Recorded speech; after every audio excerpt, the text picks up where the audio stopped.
प्रदेश में अब ग्रामीणों के घर और आबादी की जमीन को लेकर वर्षों से चला आ रहा असमंजस खत्म होने जा रहा है।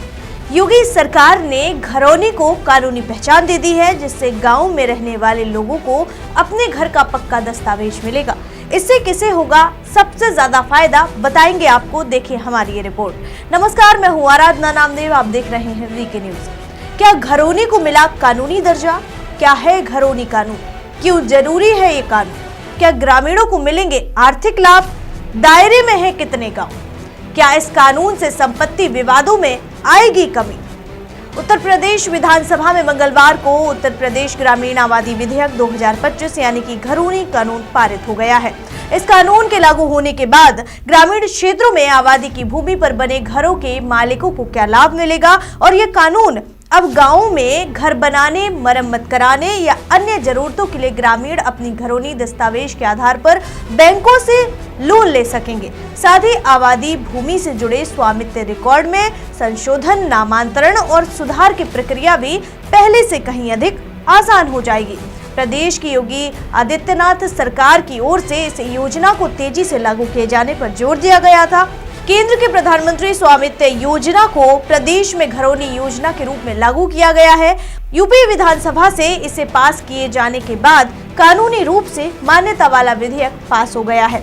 यह ग्रामीणों को अपनी संपत्ति पर पक्का सबूत देने वाला होगा और घरौनी कानून विधेयक के पारित होने के साथ ही अब घरौनी को एक आधिकारिक और कानूनी दस्तावेज का दर्जा मिल गया है। अब तक घरौनी केवल एक प्रशासनिक प्रक्रिया के तहत जारी की जाती थी, लेकिन कानून बनने के बाद इसे कृषि भूमि की खतौनी की तरह मान्यता प्राप्त हो गई है। विरासत, विक्रय, उत्तराधिकार या अन्य कारणों से घरौनी में नाम बदलने और रिकॉर्ड सुधार की प्रक्रिया को स्पष्ट और सरल बना दिया गया है। इसके अलावा घरौनी में दर्ज मोबाइल नंबर, पता या अन्य विवरणों को अपडेट करने का भी प्रावधान किया गया है। घरौनी ग्रामीण इलाकों में घर और आवासीय संपत्ति के मालिकाना हक का कानूनी दस्तावेज है, ठीक उसी तरह जैसे कृषि भूमि के लिए खतौनी होती है।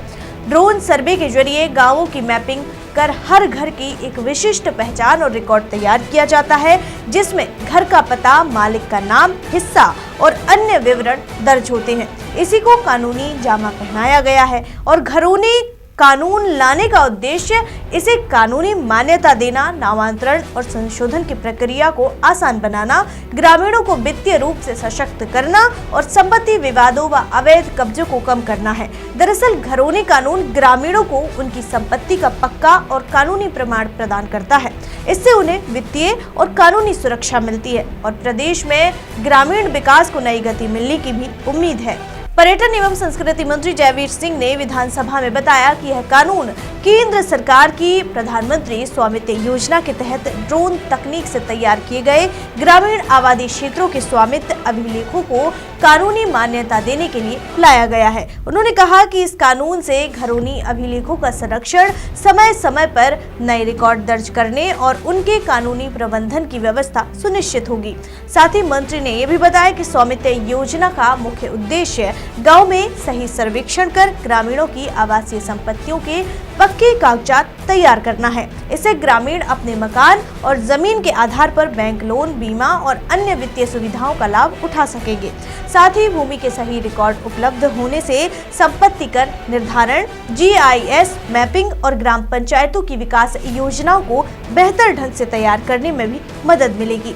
साथ ही जयवीर सिंह ने यह भी बताया कि स्वामित्व योजना को लेकर केंद्र और उत्तर प्रदेश सरकार के बीच MOU हो चुका है और प्रदेश के 1,10,344 गांवों में इस योजना के अंतर्गत अधिसूचित किया गया है। इसमें से गैर आबाद ग्रामों को छोड़कर 90,573 ग्रामों में ड्रोन सर्वेक्षण पूरा हो चुका है और 9 मई 2025 तक करीब 1 करोड़ 6 लाख से अधिक घरौनियां तैयार की जा चुकी थी। साथ ही जिसमें से 1 करोड़ 1 लाख से अधिक घरौनियों का विवरण ग्रामीणों को किया जा चुका है। मंत्री ने बताया कि घरौनी बनने के बाद समय के साथ विरासत, उत्तराधिकार और बिक्री जैसे कारणों के नाम परिवर्तन और संशोधन की आवश्यकता पड़ती है, लेकिन अब तक इसके लिए स्पष्ट नियम नहीं थे। इसी कमी को दूर करने के लिए राजस्व परिषद के प्रस्ताव पर यह विधेयक लाया गया है और विधेयक के अनुसार ग्रामीण आबादी का अभिलेख घरौनी कहलाएगा। घरौनी में स्वामी का नाम, पता, भूखंड का विवरण, क्षेत्रफल, रेखा क्षेत्र और स्थानिक जानकारी दर्ज होगी। किसी ग्राम की सभी घरौनियों का संकलन घरौनी रजिस्टर के रूप में किया जाएगा और एक अलग आबादी मानचित्र भी तैयार होगा। इस कानून के तहत प्रत्येक जिले में जिलाधिकारी को अभिलेख अधिकारी नामित किया जाएगा। इस कानून के लागू होने से ग्रामीण क्षेत्रों में संपत्ति विवाद में कमी, अभिलेखों में पारदर्शिता, बेहतर कर व्यवस्था और योजनाबद्ध विकास को मजबूती मिलेगी। यह कानून ग्रामीण आबादी क्षेत्रों के लिए ऐतिहासिक प्रभाव वाला कदम साबित होगा। फिलहाल इस रिपोर्ट में इतना ही। ऐसे ही तमाम खबरों के लिए देखते रहिए वीके न्यूज। मुझे दीजिए इजाजत, शुक्रिया। वीके न्यूज, राष्ट्र के नाम। वीके न्यूज, राष्ट्र के नाम।